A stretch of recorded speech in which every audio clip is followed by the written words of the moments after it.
Me proovime oma uutele toanaabritele teha hullumeelse jõuluüllatuse. Seega kõigepealt läksime Rickets aianduskeskusesse. Sellel aastal me otsustasime, et toome koju kuuse asemel hoopis nulu.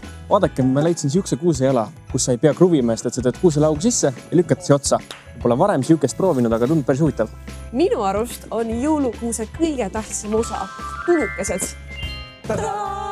Meie valisime oma kuuse stiiliks kuldse, valge ja punase segu. Ja nii me valime minu lemmikehted lillekesed. Ja neid me valime ka vastavalt oma värvikammale. Ning kirsiks tordil on jõulupuul erinevate kujude ja disainiga ehtekesed. Kuidas meeldib?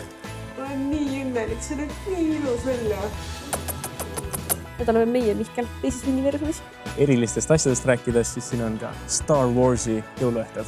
Ehted me valime sellised ilusad, klassikalised, mida me saaks järgmised 10 aastat kasutada. Tadaa!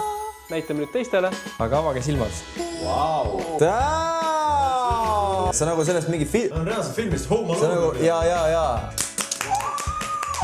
Kui sa tahad ka nii ägedat puud, siis Rickets aianduskeskus on täpselt see koht.